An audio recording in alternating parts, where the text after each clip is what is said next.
माननीय नरेंद्र मोदी जी जब मुख्यमंत्री बने और कुछ ही महीने के अंदर हमने उनका ध्यान आकर्षित किया कि सर ये एक बिन अनावश्यक ये एक बर्डन है विद्यार्थियों के ऊपर, और उन्होंने तुरंत ये निर्णय लिया कि आज से आप सरकार एक आदेश करे कि किसी भी विद्यार्थी को वो सेल्फ अटेस्टेशन की छूट दी जाएगी, सुविधा दी जाएगी, और कहीं भी गजटेड ऑफिसर की साइन या उसके सील की आवश्यकता नहीं पड़ेगी। तो ये परिवर्तन गुजरात से उन्होंने किया। तो मात्र आधे घंटे के अंदर ही आप कहीं भी रहे, आपसे साइन करा लिया जाए और लेटर भेज दिया जाए संबंधित को। और उसके लिए हमने कह के रखा है अपने कार्यालय में कि इसमें एकदम विलंब नहीं होना चाहिए। अगर हम घंटों में कर सकते हैं तो आधे घंटे में होना चाहिए, आधे घंटे में कर सकते हैं तो मिनटों में होना चाहिए। और हम लोग प्रयास कर रहे हैं कि इसको जल्दी से जल्दी यहाँ से हमारे तरफ से चला जाए, जिससे माननीय मुख्यमंत्री जी के फंड में जो कार्रवाई होती है, उसकी प्रोसेसिंग होती है, वो भी जल्दी हो सके। स्वयं मैं जाता था, घूम करके देखता था कि यहाँ इस जगह का उपयोग हम क्यों नहीं कर रहे हैं, और उसमें 1 दिन 2 दिन 24 घंटे 48 घंटे के अंदर हम सारी व्यवस्थाएं करवाते थे। आबादी के मामले में सबसे बड़े प्रदेश उत्तर प्रदेश के बिजली विभाग में एक विभागीय ढांचे में बड़ा बदलाव हुआ है। बिजली विभाग कितना महत्वपूर्ण विभाग है, इसकी कल्पना आप इसी से कर सकते हैं कि बिना बिजली के हम चंद मिनट भी नहीं रह पाते हैं। इस दरमियान हमसे बातचीत करने के लिए और ज़्यादा जानकारी देने के लिए मौजूद है उत्तर प्रदेश सरकार के ऊर्जा एवं नगर विकास मंत्री A.K. शर्मा जी। हम खुद शर्मा जी से जानेंगे कि ये बदलाव क्यों हुआ है और इतना बड़ा बदलाव कैसे संभव हुआ है। सर, ये बिजली विभाग जो है, उत्तर प्रदेश आबादी के मामले में बड़ा प्रदेश है, ऐसे में इतना बड़ा बदलाव कैसे संभव हो पाया है और क्या है इस बदलाव में? बिजली विभाग, जैसा आपने कहा, कि बहुत ही एक आवश्यक और महत्वपूर्ण सेवा देने वाला विभाग है। हर व्यक्ति से जुड़ा हुआ यह विभाग है। हर व्यक्ति की उम्मीदें हैं इसके प्रति, शिकायतें हैं, अपेक्षाएं भी हैं।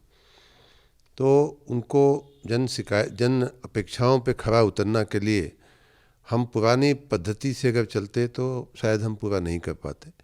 इसलिए बिजली विभाग में कई सारे परिवर्तन किए गए हैं। उसमें सबसे बड़ा परिवर्तन जो है वहाँ की प्रशासनिक व्यवस्था, प्रशासनिक कल्चर जिसको कहते हैं, वर्क कल्चर जिसको कहते हैं, उसमें हमने किया है। सबसे बड़ा बदलाव ये अपेक्षित था, जो पिछले महीनों से हम लगातार उस पर हम ध्यान दे रहे थे। पहला बदलाव अपेक्षित या आवश्यक ये था कि नीचे के अधिकारियों पे विश्वास करना हमें सीखना पड़ेगा। लखनऊ बैठ कर के हम पूरे प्रदेश की बिजली व्यवस्था को एक ऑफिस या एक व्यक्ति नहीं चला सकता। तो इसके लिए मैं बार बार कहता रहा हूँ, और मुझे खुशी है कि नए चेयरमैन ने उस पर अमल भी किया है, और उसमें नीचे के हमारे सुपरिटेंडिंग इंजीनियर के तक के लोगों को, एक्सियन तक के लोगों को ज़्यादा शक्तियाँ प्रदान किया गया, ज़्यादा एम्पावर किया गया। उदाहरण के रूप में अभी तक नीचे के कर्मचारियों को सुपरिटेंडिंग इंजीनियर कोई शिक्षा या सज़ा नहीं कर सकता था, और नियंत्रण माना जाता है कि उसी को लेना है, ज़िले में काम उसी को करवाना है। तो बिना नियंत्रण के वो लोग सुनते नहीं थे। जगह जगह से फरियादें आती थी, जगह जगह से शिकायतें आती थीं। अब जो पावर जो शक्ति भवन में केंद्रीकृत करके रखा गया था, वो पावर हमने सुपरिटेंडिंग इंजीनियर को दे दिया, एसी को दे दिया, और परिणाम ये है कि अब सुपरिटेंडिंग इंजीनियर किसी भी संविदा कर्मचारी को या नियमित कर्मचारी को नौकरी की जो नोटिस दे सकता है, उसको सज़ा दे सकता है, यहाँ तक कि उसको बर्खास्त भी कर सकता है। दूसरा, हमारा जो चीफ इंजीनियर बैठता था वो एक खाली डब्बा जैसा हो गया था, पोस्ट ऑफिस जैसा हो गया था। खाली यहाँ के पत्र को नीचे तक पहुँचाना उसका काम हो गया था। उसकी जगह और कई हमारे जनप्रतिनिधियों ने भी कहा कि हम जब इन लोगों के पास जाते हैं तो ये बोलते हैं हमारे पास तो कोई पावर भी नहीं, कोई सत्ता ही नहीं, कोई पैसा ही नहीं हमारे पास। हर चीफ इंजीनियर को हमने 1 करोड़ रुपया उसके खुद के विवेक पर रख दिया कि आपके खुद जहाँ इमरजेंसी में लगे कि आपको ये काम करने की आवश्यकता है, वो आप काम करवा सकते हैं, कर सकते हैं। तीसरा बड़ा बदलाव कि हमारे जो 5 जो हमारे विद्युत वितरण कंपनियां हैं, डिस्कॉम हैं, उनमें उनके जो एमडी थे, उनके भी सारे पावर्स जो हैं लखनऊ में केंद्रित कर दिए गए थे। उनको भी कई बार लाचारी वो व्यक्त करते थे दबी जबान से कि साहब हम क्या करें, हमारे पास तो कोई पावर ही नहीं है। उन्हें भी हमने सत्ता का विकेंद्रीकरण करवाया है और अब वहाँ का जो एमडी है, जो पांचों हमारे जो डिस्कॉम हैं, उनके एमडी को ये पावर दे दिया गया है कि कहाँ, किस ज़िले में, किस सर्कल में कितने घंटे बिजली देने की आवश्यकता है। कई बार किसी ज़िले में कोई बड़ा मेला लग रहा हो, या इस समय जैसे पूजा के पंडाल लग रहे हैं, या कई जगह 24 घंटे बिजली देने की आवश्यकता होती है, भले हमारा रोस्टर कुछ भी कहता हो। ऐसे में स्थानीय निर्णय ले सके, इसलिए हमने एमडी को जो पावर लखनऊ में केंद्रित था वो पावर हमने एमडी को दे दिया है। आने वाले दिनों में इस प्रकार के बहुत सारे और भी सुधार करने की दिशा में हम आगे बढ़ रहे हैं। उसी कड़ी में एक बड़ा सुधार हम लोगों ने भौगोलिक, इसकी जो संरचना थी हमारे विभाग की, प्रशासनिक ढांचे की, विभागीय ढांचे की, उसमें भी एक बड़ा परिवर्तन हम लोगों ने किया है। अभी तक 25 जोन हमारे विभाग में होते थे जहां चीफ इंजीनियर बैठते हैं। उन चीफ इंजीनियरों की संख्या और जोन्स की संख्या को बढ़ा करके हम लोगों ने 40 जोन कर दिए हैं। मैं उदाहरण के रूप में बताऊं तो हमारे जो बड़े महानगर हैं, जैसे आगरा है, गोरखपुर है, प्रयाग है, मथुरा वृंदावन है, अलीगढ़ है, बरेली है, ये सारे के सारे महानगर हैं। और वहाँ महानगर का और बाकी ज़िले का चीफ इंजीनियर एक ही होता था। तो स्वाभाविक रूप से होता ये था कि वो महानगर में ही फंसा रह जाता था। ज़िले के अन्य क्षेत्रों में, चाहे वो छोटे निकाय हों, चाहे गांव हों, ग्रामीण क्षेत्र हों, वहाँ पे वो ध्यान नहीं दे पाता था। ऐसा अनुभव आ रहा था। तो अब हमने इन सारे ऐसे 9 महानगरों का को पुनर्गठन करते हुए महानगर का हमने अलग चीफ इंजीनियर या जोन बना दिया, और बाकी का जो उनका ज़िला है वहाँ अलग हमने जोन बना दिया। उसी प्रकार जहाँ बड़े जो शहर थे, जैसे गाज़ियाबाद और लखनऊ में अभी तक 2 चीफ इंजीनियर बैठते थे, गोमती के इस पार, गोमती के उस पार, ऐसा कहा जाता था। उनमें दोनों तरफ जो है गोमती के, हमने एक की जगह +2 कर दिया, मतलब 4 हमने नए बना दिए। गाज़ियाबाद में भी हमने, अभी तक एक ही जोन था शहर का और अन्य क्षेत्रों का, उनकी जगह हमने 2 नगर के क्षेत्र का, वहाँ हमने 1+2 कर दिया, 2 और हमने जोन बढ़ा दिए। इस प्रकार कुल 15 नए जोन हमने बनाए हैं। सहारनपुर में भी मुजफ्फरनगर को हमने अलग जोन में कन्वर्ट कर दिया। तो इस प्रकार के पुनर्गठन से पहले सबसे बड़ा फ़ायदा ये होगा कि जो महानगर पे ध्यान देने की आवश्यकता थी उसके लिए अलग अधिकारी हो जाएगा, और उन ज़िलों के जो बाकी ग्रामीण क्षेत्र हैं या अन्य नगरीय क्षेत्रों के अलग चीफ इंजीनियर हो जाएंगे। लखनऊ, गाज़ियाबाद जैसे बड़े नगरों के, बड़े शहरों के और भी चुस्त दुरुस्त व्यवस्था हो जाएगी। जो हमारे 9 नगर हैं उसमें वाराणसी का भी समावेश है। वाराणसी भी महत्वपूर्ण नगर है, तो उसमें भी नगर का चीफ इंजीनियर अलग हो जाएगा, ग्रामीण क्षेत्र का अलग हो जाएगा। इस प्रकार जनता को सेवाएं देने में, हमें मॉनिटरिंग करने में कामों की, और कहाँ क्या शिकायतें आ रही हैं उसकी रोज़ बरोज़ ध्यान रखने में हमारे चीफ इंजीनियर्स को ज़्यादा सरलता होगी। विशेष रूप से ये भी आवश्यक है कि इस समय RDSS योजना में 17,000 करोड़ रुपए के काम चल रहे हैं। हमारी 2 बिजनेस प्लान में 5,000 करोड़ रुपए के काम चल रहे हैं। नगरीय विद्युत व्यवस्था को ठीक करने के लिए हमने अपने नगर विकास विभाग से 1,000 करोड़ रुपया बिजली विभाग को दिया है। कुल 23-24 हज़ार करोड़ रुपए के काम इस समय चल रहे हैं। उन पर भी निगरानी रखना, उनको जल्दी कराना, सही समय पे, सही कास्ट पे वो काम हो जाएं, ये भी आवश्यक था। तो इन सारे कामों की देखरेख के लिए हमने ये पुनर्गठन का काम किया है। आने वाले दिनों में इस प्रकार की प्रशासनिक, वित्तीय और कुछ और भी भौगोलिक परिवर्तन हम और भी करने की दिशा में आगे सोच रहे हैं। मंत्री जी, इसे क्या इस परिसीमन के तौर पे देखा जाए क्या कि जैसे आबादी के अनुपात के हिसाब से लोकसभा की संख्या बढ़ाई जा रही है, वैसे ही उपभोक्ताओं के आबादी के आधार पे आपने संख्या बढ़ाई है? लोकसभा से इसका कोई सीधा संबंध नहीं है, लेकिन आबादी से अवश्य संबंध है। और जो महानगर हैं, नगर हैं, उनकी आबादी, उनका जो उनकी समस्याएं जो हैं, हमारे कितने कस्टमर हैं, कितने कंज्यूमर हैं, उस दृष्टि से ये फैसले लिए गए हैं। उदाहरण के रूप में सामान्य भाषा में मैं समझाऊं तो एक ही चीफ इंजीनियर एक महानगर वाले जिले का में जिले के क्षेत्र का न्याय नहीं कर पाता था। वो महानगर में ही उलझा रह जाता था, कई बार मीटिंगों में, कई बार अन्य कामों में, इमरजेंसी चीज़ों में, और ग्रामीण क्षेत्र जो है वो उस पर ध्यान उसका नहीं जाता था। तो इसलिए ये परिवर्तन किए गए हैं। सामान्य रूप से उपभोक्ताओं की सेवाओं को ध्यान में रखते हुए, वहाँ से आने वाली शिकायतों को ध्यान में रखते हुए परिवर्तन किए गए हैं। मंत्री जी, कुछ दिनों पहले आपने एक कार्ड जारी किया था कि उत्तर प्रदेश के नगरों में, महानगरों में ट्रेवल करने के लिए एक कार्ड रहेगा जो मेट्रो के साथ भी आप लोग एमओयू साइन कर रहे हैं। इसी की तर्ज पे भारत सरकार पढ़ने वाले छात्रों के लिए कार्ड लेके आ रही है। 12 अंक का वो नंबर रहेगा, आधार की तरफ वो रहेगा उनका एक नंबर। तो ये केंद्र सरकार में, चूंकि आप पीएमओ में रहे हैं, ये सरकार योजनाएं ला रही है कि एक ही नंबर से सबको पहचान लिया जाए। इससे व्यापक तौर पे क्या लाभ आप देख रहे हैं? माननीय प्रधानमंत्री जी की जो सोच है वो आधुनिक युग की सोच है।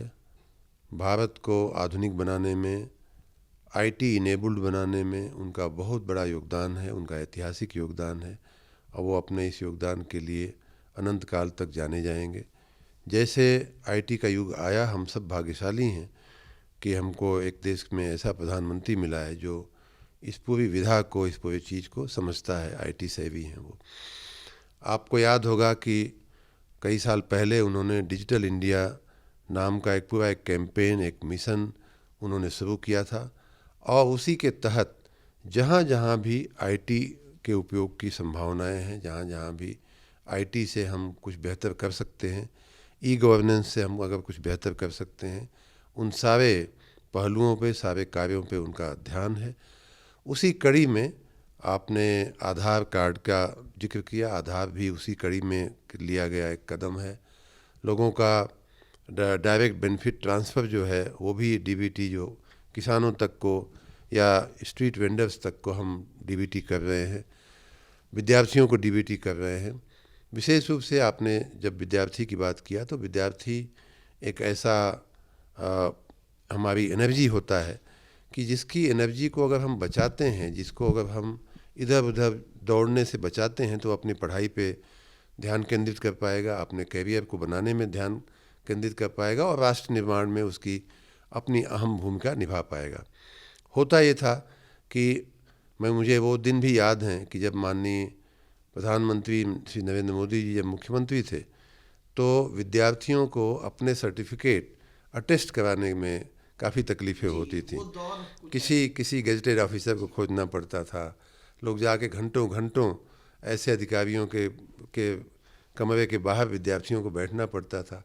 हम लोग स्वयं ये किए हुए हैं। जब मंत्री जी, आप खुद आईएएस थे, कलेक्टर थे, तो क्या आपके सामने भी ऐसे छात्र आते थे? हमारे सामने तो कम आते थे, क्योंकि कलेक्टर तक वो काम आने की आवश्यकता नहीं पड़ती है। कलेक्टर के नीचे के भी बहुत सारे अधिकारी वो कार्य कर सकते हैं, तो वहाँ तक आने की आवश्यकता नहीं होती है। लेकिन जो आया उसके साथ हमने अवश्य न्याय किया। लेकिन हम अपने विद्यार्थी जीवन में अवश्य जाते थे लोगों को अपनी सर्टिफिकेट अटेस्ट कराने के। माननीय नरेंद्र मोदी जी जब मुख्यमंत्री बने और कुछ ही महीने के अंदर हमने उनका ध्यान आकर्षित किया कि सर ये एक बिन अनावश्यक एक बर्डन है विद्यार्थियों के ऊपर, और उन्होंने तुरंत ये निर्णय लिया कि आज से आप सरकार एक आदेश करे कि किसी भी विद्यार्थी को वो सेल्फ अटेस्टेशन की छूट दी जाएगी, सुविधा दी जाएगी, और कहीं भी गजेटेड ऑफिसर की साइन या उसके सील की आवश्यकता नहीं पड़ेगी। तो ये परिवर्तन गुजरात से उन्होंने किया। ये बहुत बड़ा परिवर्तन है। तो ऐसे में केंद्र में भी हुआ, सभी राज्यों ने भी किया, और आज की स्थिति ये है कि हर जगह सेल्फ अटेस्टेशन जो है वो अब होने लगा है। यहाँ तक कि इनकम टैक्स में भी आप सेल्फ अपना अटेस्ट करके अपने आधार कार्ड को देते हैं, अपने पैन कार्ड को दे देते हैं, या अपने डॉक्यूमेंट्स दे देते हैं, वो मान्य होता है। मंत्री जी, इस पे एक व्यक्तिगत सवाल करूंगा कि ये सेल्फ साइन करने वाले फैसले के बाद कितनी मानसिक तौर पे कितना सुकून मिला कि ये आपने ये सलाह दी और चीज़ें इम्प्लीमेंट हो गई, लोगों को सुकून मिला? नहीं, बहुत मुझे खुशी हुई। आज भी मैं इसीलिए याद करके उसका वर्णन कर रहा हूँ कि ये हमारे दिमाग में, और माननीय प्रधानमंत्री जी, मुख्यमंत्री जी ने नरेंद्र मोदी जी ने उसे स्वीकार किया। इतना ही नहीं, वो आगे बढ़ते हुए उसमें और भी चीज़ें उन्होंने जोड़ी और उससे इंटरलिंक करके और भी बहुत सारी सुविधाएं विद्यार्थियों के लिए कर दी गई। जैसे छात्रवृत्ति का जो पैसा होता है वो विद्यार्थी के पेरेंट्स के खाते में डीबीटी के मार्फत जाए, तो नहीं उसमें लीकेज होगा, नहीं कोई बीच में खा जाएगा। तो ये सारी बातें विद्यार्थियों को अगर कार्ड मिलता है और एक बार उनका नंबर आ जाता है या तो आधार से उसको लिंक कर दिया जाता है, तो उनको स्कॉलरशिप लेने में सुविधा होगी। विदेश में पढ़ाई करने के लिए, देश विदेश में पढ़ाई करने के लिए कहीं से लोन लेना है, उनकी क्रेडिट वर्दीनेस उनको मालूम पड़ जाएगी। तमाम फ़ायदे हैं। लाइब्रेरी में जाना है, किताब कॉपी इशू कराना है, वहाँ भी उनको एक ही कार्ड से काम चल जाएगा। लाइब्रेरी का मुझे ये भी याद है कि जब लाइब्रेरी से हमें किताबें लेनी होती थी तो हर लाइब्रेरी का अलग अलग कार्ड बनता था। कहीं 25 रुपया, कहीं 10 रुपया, कहीं 20 रुपया जमा होता था। मतलब जब आप इलाहाबाद यूनिवर्सिटी में छात्र में थे। पढ़ते थे हम लोग, लाइब्रेरीज में जाते थे पढ़ने, तो ये विद्यार्थी को एक कार्ड मिलने से, चाहे वो बस में यात्रा हो, चाहे मेट्रो में यात्रा हो, चाहे लाइब्रेरी में मेंबर बनना हो या किसी अन्य सोसाइटी का, रिसर्च ऑर्गेनाइजेशन का से लाभ लेना हो, ये सारे लाभ विद्यार्थियों को मिलेंगे। और जिस प्रकार किसान क्रेडिट कार्ड, अगर किसान क्रेडिट कार्ड हो सकता है, किसानों के पास जो बहुत सारे किसान पढ़े लिखे नहीं होते हैं वो भी अपना क्रेडिट कार्ड ऑपरेट कर लेते हैं, तो विद्यार्थी के पास तो होना ही चाहिए। रही बात हमारे नगरीय बसों में यात्रा करने वाले यात्रियों के लिए, जो हमने पैसेंजर्स का कार्ड दिया है, बहुत उपयोगी साबित हो रहा है और अब लगभग हमारे अन्य नगरों में भी वो फैलने वाला है और उसका उपयोग शुरू होने वाला है। आने वाले दिनों में जब भारत सरकार का मोबिलिटी कार्ड आ जाएगा तो उसके साथ हम अपने कार्ड को भी अपग्रेड कर लेंगे और वो फिर मेट्रो में भी काम आएगा, मॉल में भी काम आएगा, एक क्रेडिट कार्ड की तरह उसका उपयोग हो सकेगा। अब ये ज़माना डिजिटल ज़माना है और स्वाभाविक रूप से इसमें हम जितना करें, आज हमारे वेंडर्स भी डिजिटल ट्रांजैक्शन करने लगे हैं। यूपी के वेंडर्स का पूरे देश में पहला स्थान आया है। तो इस प्रकार अब कोई रुकावट नहीं है, हर व्यक्ति इसे समझने लगा है और इस क्रांति की तरफ हमें आगे बढ़ना ही होगा। मंत्री जी, जब आपने क्रांति की बात की तो देश में एक बहुत बड़ा फैसला लिया गया है। हमारे देश में बहुत बड़ा तबका गरीबी में जी रहा है। आयुष्मान कार्ड प्रधानमंत्री नरेंद्र मोदी जी ने लॉन्च किया था, तो ये आदेश आ गया है कि जिनकी उम्र ज़्यादा है उन सभी लोगों का अब आयुष्मान कार्ड बनेगा। तो इसको कितना बड़ा बदलाव आप देखते हैं? बहुत बड़ा बदलाव है ये। कोई व्यक्ति, जब किसी परिवार में कोई व्यक्ति बीमार हो जाता है तो वो परिवार, उस बीमार व्यक्ति के पहले वो परिवार टूट जाता है, परिवार पूरा बीमार हो जाता है। विशेष रूप से मध्यम वर्गीय लोग, गरीब लोग, जो गरीबी रेखा के नीचे रह रहे हैं लोग, उनको अस्पताल में ले जा कर के अपने घर के मरीज की दवा करा पाना ये कोई सामान्य बात नहीं है। पूरा उनका घर बिक जाता है, मकान और खेत बिक जाते हैं। ऐसी स्थितियां हम लोगों ने देखी हैं। कई लोग तो दवा के अभाव में अपने दम भी तोड़ देते हैं, दवाएं उनकी ठीक से नहीं हो पाती, उनका उपचार ठीक से नहीं हो पाता। इस पीड़ा को, भारत के नागरिकों की पीड़ा को माननीय प्रधानमंत्री जी ने बहुत अच्छी तरह से समझा है और मैं उनको बधाई देना चाहूँगा, धन्यवाद देना चाहूँगा, साधुवाद देना चाहूँगा कि उन्होंने लोगों की इस आवश्यकता को समझा है। और साथ ही ये भी बात है कि चूँकि हमारे देश की आबादी बहुत बड़ी है तो सिर्फ सरकारी अस्पताल उस पूरी आबादी तक को सेवा भी नहीं दे पाने में सक्षम नहीं हो पा रहे थे। इसलिए एक तरफ इस सेवा का प्राइवेटाइजेशन भी एक तरह से हो गया, इससे लोगों को प्राइवेट अस्पतालों में जाने की छूट मिल गई और साथ ही जो व्यक्ति गरीब है, लाचार है, असहाय है, जिसके पास कुछ भी नहीं है, उसको 5 लाख रुपए तक की दवा कराने की सुविधा भी मिल गई है आयुष्मान कार्ड से। मैं उन सभी नागरिकों, सभी मरीजों को भी बधाई दूंगा कि जिन्होंने आयुष्मान कार्ड से अपनी दवा करा करके जो स्वस्थ हुए हैं, उन सबको भी मैं बधाई दूंगा। और ये बहुत ही एक ऐतिहासिक कार्य हुआ है भारत में कि आयुष्मान कार्ड के चलते अब किसी भी व्यक्ति को अपने परिवार की बीमारी के चलते चिंता करने की आवश्यकता नहीं है। मंत्री जी, जब स्वास्थ्य की बात हो रही है तो एक बात सुनने में आई है, हम लोग पत्रकार हैं तो ये चर्चा में हो जाती है कि आपने अपने कार्यालय में एक आदेश दे रखा है कि स्वास्थ्य संबंधी कोई समस्या अगर आती है तो मात्र आधे घंटे के अंदर ही आप कहीं भी रहे आपसे साइन करा लिया जाए और लेटर भेज दिया जाए संबंधित को।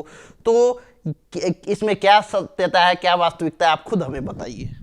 बिल्कुल सत्य है ये। हमने कह के रखा है कि कोई लाचार व्यक्ति अगर माननीय मुख्यमंत्री जी के फंड से, जो रिलीफ फंड होता है, लोग उसमें से हम लोगों के पास आते हैं, कुछ मदद कर दीजिए, वित्तीय सहायता के लिए कुछ करिए, हमारी उपचार महंगा हो रहा है। ये उन लोगों की भी बात है जो जिन्हें आयुष्मान योजना में हम कवर नहीं कर पाते हैं, या जिनके पास कार्ड नहीं था, या उनको जानकारी नहीं थी। वो हमें देखते हैं, हमें पहचानते हैं, हमारे जनप्रतिनिधियों को पहचानते हैं। विधायक जी, हमारा ये बेटा बीमार हो गया, हमारे बाप बीमार हो गए, कुछ करिए। तो विधायक के लिए या सांसद के लिए, जनप्रतिनिधि के लिए या हम लोगों के लिए एक ही रास्ता है कि उसको मुख्यमंत्री के राहत कोष से हम उसे मदद करावें। और उसके लिए हमने कह के रखा है अपने कार्यालय में कि इसमें एकदम विलम्ब नहीं होना चाहिए। अगर हम घंटों में कर सकते हैं तो आधे घंटे में होना चाहिए, आधे घंटे में कर सकते हैं तो मिनटों में होना चाहिए। और हम लोग प्रयास कर रहे हैं कि इसको जल्दी से जल्दी यहाँ से हमारे तरफ से चला जाए, जिससे माननीय मुख्यमंत्री जी के फंड में जो कार्रवाई होती है, उसकी प्रोसेसिंग होती है, वो भी जल्दी हो सके। मुझे इस बात का बहुत आनंद है, बहुत खुशी है कि हम लोग इसमें काफ़ी हद तक सफल हो रहे हैं। और साथ ही मैं माननीय मुख्यमंत्री जी के कार्यालय को भी साधुवाद दूंगा कि वहाँ से भी बहुत ही जल्दी उसका निर्णय होकर के और मरीजों को काफ़ी राहत उससे मिल रही है। मंत्री जी, कारपोरेट सेक्टर में संबंध होने का भी लोग बताते हैं कि उसका आप बखूबी इस्तेमाल जनहित में करते हैं। आपने अपने गृह जनपद मऊ में सीएसआर के बजट से एम्बुलेंस और अन्य व्यवस्थाएं करा रखी है ताकि जनता को कोई असुविधा ना हो। तो कितना इसको आप बेहतर मानते हैं कि कारपोरेट के माध्यम से भी जनता का हित हो सके? कॉरपोरेट में उनके भी कॉरपोरेट सोशल रिस्पॉन्सिबिलिटी उनकी भी होती है। और चूँकि हमने गुजरात में काम किया, वहाँ इन्वेस्टमेंट अट्रैक्शन का काम किया, बड़े और छोटे सभी प्रकार के उद्योगों के साथ काम करने का मुझे अवसर मिला, सौभाग्य मिला। वाइब्रेंट गुजरात जैसी हमने इवेंट्स की, कई साल हम उन कार्यक्रमों से जुड़े रहे। तो कई लोग हमें जानते हैं और कई लोगों से व्यक्तिगत हमारा परिचय है। पहला हमारा जो इस तरह की आवश्यकता दिखी थी, वो राजनीति में आने के बाद। मैं एमएलसी था, मंत्री नहीं था उन दिनों। और मुझे जब बनारस में कोरोना की विभीषिका जो थी बहुत बढ़ गई थी, बहुत चिंता का विषय बन गया था, तो माननीय प्रधानमंत्री जी और माननीय मुख्यमंत्री जी के निर्देश पर मुझे बनारस का काम देखने को कहा गया। उन दिनों सरकारी सुविधाएं बहुत कम थीं, अस्पतालों में वेंटिलेटर नहीं थे, ऑक्सीजन के लिए लोग दम तोड़ रहे थे, दवाएं नहीं थीं। तो मुझे पहली बार ये हुआ, संकोच भी हो रहा था, क्या किया जाए, कहा जाए न कहा जाए। लेकिन मुझे लगा कि ये एक ऐसा कार्य है कि जिसमें कॉरपोरेट सेक्टर को कहने में कोई झिझक नहीं होनी चाहिए, और उनकी भी सोशल रिस्पॉन्सिबिलिटी होती है ऐसे कार्यों में हाथ बटाने की। तो मैंने रेमडेसिविर इंजेक्शन से लेकर के और ऑक्सीजन के सिलेंडर, ऑक्सीजन के जो वो यंत्र आते थे, ऑक्सीजन प्लांट लगाने के लिए, सब में हमने सीएसआर से मदद लिया। और कई जगह हमने हजारों जो ऑक्सीजन के जो यंत्र होते हैं उनको ला करके हमने बंटवाए। दवाएं बहुत सारी इस तरह से स्पॉन्सर करवा करके हमने बंटवाई। बहुत सी जगहों पे, मऊ ज़िले सहित, बनारस ज़िले सहित कई जगहों पे हमने ऑक्सीजन के बड़े बड़े प्लांट भी, जिनकी करोड़ों रुपए में लागत आती है, वो भी लगवाए। कई जगह जहां आवश्यकता नहीं थी, जहां प्लांट लगने की बातें अन्य राज्यों में चल रही थी, वहां से हमने गाड़ी भर के प्लांट के सारे साजो सामान बनारस और मऊ और पूर्वांचल में हमने लगवाए। तो ये सारा कार्य सीएसआर से हमने करवाया। उसी कड़ी में, उसे देखते हुए, उसी से हमारा उत्साह बढ़ा और आपस में काम करने का एक नज़रिया बना, उसमें कहीं कोई दिक्कत मुझे नहीं दिखी।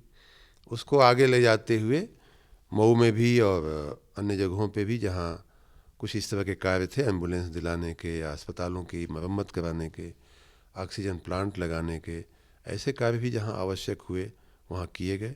साथ ही मऊ के जिले अस्पताल में, महिला अस्पताल में कुछ और चीज़ों की भी आवश्यकता थी, जैसे पीने के पानी की व्यवस्था ठीक नहीं थी, वो भी करवाया गया। तो कई बार जो पब्लिक सेक्टर के हमारी जो कंपनियां हैं वो भी CSR करने को तत्पर रहती हैं। प्राइवेट सेक्टर की कंपनियां भी कंपनी एक्ट के तहत उनकी जिम्मेदारी है सोशल रिस्पांसिबिलिटी, ये करने में कोई दिक्कत नहीं है, होता है और वो लोग भी मन से करते हैं। अच्छा मंत्री जी, जब आपने कोविड की चर्चा करी थी तो उस दौरान आपको भेजा गया था, आप विधान परिषद के सदस्य थे और चारों तरफ बहुत बुरा दौर वो चल रहा था, देश और पूरी दुनिया ने देखा था। उस दौरान आपने कुछ गैस सिलेंडर ऑक्सीजन के विदेशों से भी बलिया में मंगवाए थे, मऊ में भी विदेश से सिलेंडर आए थे। उसके बाद उस दौरान काम करते समय क्या आपको लग रहा था कि मतलब स्थिति कैसे कंट्रोल में लाने के लिए आपने क्या स्ट्रेटेजी अपनाई? क्योंकि लोग बताते थे कि एक मैसेज आपके पास आता था और संबंधित अधिकारी का फोन उनके पास चला जाता था। जी, बहुत बुरे हालात थे, ये बात सच है। मुझे जब माननीय प्रधानमंत्री जी और मुख्यमंत्री जी ने कहा बनारस जाने को, और मैं जिस दिन बनारस के लिए निकला उस दिन पूरे राज्य में काफ़ी हाहाकार मचा हुआ था, और विशेष रूप से लखनऊ और बनारस की स्थिति ज़्यादा ख़राब थी। लखनऊ से होते हुए मैं बनारस गया और रास्ते में ही मैंने थोड़ा बहुत जानकारी हमने ले लिया था अधिकारियों से, DM से और कमिश्नर से, क्या स्थिति है और क्या करने जैसा है। उन्होंने जैसा बताया तो हमें 3.5 घंटे का समय मिल गया बनारस की यात्रा में। तो मैंने उसी दरमियान बहुत से लोगों को, कुछ डॉक्टर, कुछ कॉरपोरेट, सबको मैंने रास्ते में फ़ोन किया कि हमें ऐसी ऐसी आवश्यकताएं पड़ सकती हैं। तो हमने CSR से मदद लेने की भूमिका हमने प्रथम 3-4 घंटे में ही तैयार कर लिया था। उसके बाद वहाँ पहुँचने के बाद कहाँ क्या स्थिति है उसका मैंने 2-3 दिन जायज़ा लिया। और जो सबसे बड़ी बात मुझे लगी कि इतनी बड़ी क्राइसिस को मैनेज करने के लिए आपके पास सिस्टम होने चाहिए। सिस्टम से अगर आप काम करते हैं तभी आप इसको डील कर पाएंगे, नहीं तो आप खुद पागल हो जाएंगे, दूसरों को पागल कर देंगे और अल्टीमेटली रिजल्ट नहीं मिलेगा। कुछ वैसा ही हो रहा था। बाद में अधिकारियों ने भी मुझे बहुत धन्यवाद दिया। मैं देखता था कि जो उच्च अधिकारी थे वो हर मिनट भी नहीं बल्कि हर आधे मिनट या पौने मिनट पे उनको एक फ़ोन आता था, और गंभीर मीटिंगों में बैठे हैं फिर भी वो फ़ोन अटेंड करना पड़ता था। किसी VIP का फ़ोन आता था, किसी बड़े आदमी का आता था, किसी सामान्य आदमी का आता था। वो फ़ोन पर ही परेशान मुझे दिखे। पहले 12 घंटे उनको वॉच करने के बाद हमने कहा कि इस तरह से अगर आप करेंगे तो आप बाकी का मैनेजमेंट कब करेंगे, बाकी गंभीर बातें कब करेंगे, लॉन्ग टर्म प्लानिंग कब करेंगे, जो एक काम करने से हज़ारों लोगों को फ़ायदा हो ऐसा काम आप कब करेंगे। तो उन्होंने कहा ऐसा तो हमने कभी सोचा नहीं। हमने कहा ऐसा करिए कि आप फ़ोन के लिए कॉल सेंटर बनाइए, 20-20, 40-40 लोगों की 3 शिफ्ट में हम ड्यूटी लगावें और वो कॉल अटेंड करेंगे। अब हम प्रचारित करेंगे, सारे नंबर्स प्रचारित किए जाएंगे। कॉल सेंटर कॉल लेने का काम उनका होगा और उस कॉल के बाद जो कार्रवाई कराने का काम होगा वो आपका काम होगा, उच्च अधिकारियों का काम होगा। हम गए, सिगरा में एक कंट्रोल रूम पहले से स्थापित थोड़ा बहुत था, कार्यरत था, लेकिन बहुत अच्छा असरदार नहीं हो पा रहा था। कोविड में उसको लगाया भी नहीं गया था उसको काम करने के लिए। मैंने उसकी संख्या बढ़ाई, हमने 20 लाइन की जगह 60 लाइनें करवाईं और 60 आदमी बुलवाए गए, उनको ट्रेनिंग दिया गया। हमने खुद खड़ा रह करके उनको ट्रेनिंग दिया कि फ़ोन आता है तो नमस्ते बहन जी, नमस्ते भाई साहब करने के बाद अब क्या पूरा प्रोटोकॉल लिख करके उनके टेबल पर चिपकाया गया कि आप ये बातें करेंगे। गंभीर समस्या है या सामान्य समस्या है, सामान्य है तो घर उपचार, गृह उपचार के लिए आप उनको गाइड करेंगे। अगर गंभीर समस्या है तो बगल में हमने उनके डॉक्टर बैठाया, हर 10 सीट पे एक डॉक्टर हमने वहीं बैठा दिया कि अगर गंभीर समस्या कोई मरीज कहता है तो वो कॉल आप डॉक्टर साहब को ट्रांसफ़र करेंगे, जो डॉक्टर फिर बाद में उसको गाइड करेगा। इसी प्रकार हमने, तो ये इनकमिंग के लिए हमने 20 सीटों का एक राउंड द क्लॉक 20-20 के उसमें 3 शिफ्ट में हमने लोगों को लगाया और दूसरे तीसरे दिन से वो कार्यरत हो गया। उसी प्रकार जिन लोगों के लिए हम गृह उपचार की सलाह दे रहे थे, उनकी स्थिति बेहतर हो रही है या बिगड़ रही है, ये जानना भी आवश्यक होता था। तो इसलिए आउटगोइंग के लिए हमने एक अलग कॉल सेंटर बनवाया, जिस पे भी डॉक्टर हमने बैठाए और हमारे कॉल सेंटर के कर्मचारी उनका हाल पूछते थे। जिनको हमने कल अगर घरेलू उपचार के लिए कहा है, तो आज हमारी ड्यूटी बनती है कि उनकी आज हम खबर लें कि कैसा आपके गले की खराश जो थी वो बेहतर हुई है कि या बिगड़ी है। आपको बुखार तो नहीं, बुखार जो आ रहा था वो कम हुआ है कि ज़्यादा हुआ है, आपकी सांस लेने की जो वो थी वो कम हुई है या ज़्यादा हुई। तो इस तरह का लिखित प्रोटोकॉल बना करके उनको दिया गया और उससे जो एडमिशन, जो अस्पताल में हॉस्पिटलाइजेशन का जो दौड़, जो रश था वो कम हुआ। हमारे अस्पतालों में वही मरीज फिर लाए जाने लगे जिनको वास्तव में अस्पताल तक लाने की आवश्यकता थी। नहीं तो उस समय सभी लोग अस्पताल में हॉस्पिटलाइजेशन के लिए दौड़ रहे थे। उसी में से फिर एक बात ये भी निकल के आई कि जिन लोगों को हमने घरेलू उपचार संभव दिख रहा है, थोड़ा हमारा आत्मविश्वास बढ़ा घरेलू उपचार के प्रति। फिर हमने दवाओं के पैकेट बना करके, वो भी हमने CSR से करवाए, दवाओं के पैकेट बना करके जो आवश्यक दवाएं थी, जो 1, 2, 3 दवाएं लेना ही चाहिए या ले लेना चाहिए, प्रिकॉशनरी ले लेना चाहिए, इस तरह की कुछ दवाएं डॉक्टरों की ने लिस्ट बनाई। उनकी हमने फिर पैकेट बना करके हमने सस्ते दाम पे दवाएं खरीद करके लाखों की संख्या में वो पैकेट हमने गाँव में बंटवाए। मंत्री जी, वैसा एक पैकेट मुझे भी मिला था, मैंने देखा था, तो उसमें कुछ लिखा था कैसे खाना है, क्या करना है, तो ये आइडिया कैसे आया? पे हमने उसी पैकेट के अंदर हमने लिखवाया भी था कि कौन सी दवा कितनी बार लेनी है, किन लोगों को नहीं लेनी है, जैसे प्रसूता या गर्भवती महिलाओं को और डॉक्टर की सलाह लेकर के ही लेनी है। इस तरह का हमने उस पर पूरा गाइडलाइन दिया था, कौन सी दवा कितनी बार दिन में लेनी है, क्या प्रिकॉशंस हैं, सारा कुछ लिख करके। और उसका इतना असर हुआ कि बहुत सारे लोग, लाखों लोग अपने घर बैठे ही ठीक हो गए थे। साथ में हमने घरेलू उपचार का भी हमने लिखा था कि आप गार्गल भी करते रहिए, घरेलू उपचार भी, भाप लेते रहिए, ये सारी बातें हमने बताई थी। बाद में उसको और भी बढ़ाते हुए हमने अपने आशा वर्कर्स को और अपने कर्मचारियों, स्थानीय अस्पतालों को हमने टेस्टर, ये जो थर्मामीटर और गैस नापने के, ऑक्सीजन के नापने के यंत्र भी उनको हम दिए कि जहाँ भी कहीं कोई शिकायत आ रही हो, वहाँ आप स्वयं जा करके घर पे ही उनका नाप करके उनको घर पे ही रहने की सलाह दे दीजिए।